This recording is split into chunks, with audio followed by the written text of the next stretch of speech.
belum? Akak dah standby belum? Ini yang kita nak menanti-nantikan. 6 tahun. Selalu makan dalam kereta tak? Selalu adik. Cik, padahal kereta dia. Dia kata adik dia makan. Adik. Selalu makan dalam kereta. Pernah nampak lipas ke, semut ke dalam kereta?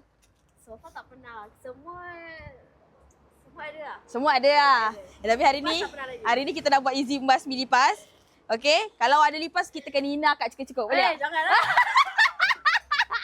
Okay, kita buat dulu. Kalau ada lipas baru boleh panggil akak. Boleh? Boleh. Okay. First kali kita kena keluarkan dulu kapet-kapet yang ada ni. Sebab apa? Sebab bila lipas keluar, aku tak nak lipas-lipas tu dia sangkut dekat kapet. So make sure kena keluarkan kapet-kapet dan makanan-makanan yang ada dalam kereta. Kapet ni semua dah keluarkan, baru kita hidupkan enjin kereta. Bila dah hidupkan enjin kereta, pastikan ini blower aircon paling tinggi sekali. Tak kisah suhu berapa, yang penting blower aircon paling tinggi. Satu tin easy, untuk kereta compact car ataupun sedan macam ni, better pakai satu tin.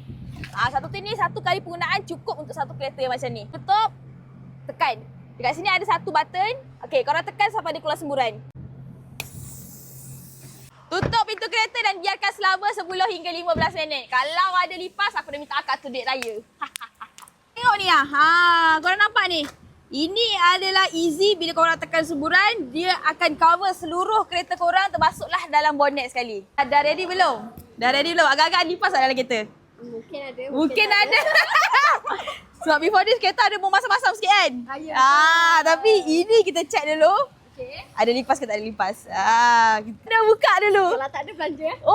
Boleh. Okay, tengok lipas tak? Kereta mesin siut. Sekarang tak nampak lagi. Tak nampak lagi belakang. Geram. Okay, macam tak ada lagi. Tak ada. Maksudnya kereta selamat lah tu, kereta mesin lah tu. Oh, lega. Dia lega.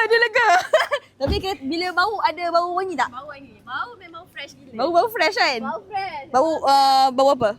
Bau macam bau lemon ke? Bau apple sikit kan? Betul. Dia macam sparkling, bau punya Yes, sparkling betul. kan? Bau dia sedap. Bau dia sedap kan? Sebab easy ni, kalau tak ada lipas tak apa. Maksudnya kereta mesin. Tapi, tengok kat sini ada bau apple. So nak bagi berapa bintang? So, Maira kena belanja. Boleh, hari ni kita belanja easy bagi dia. Nak bagi berapa bintang?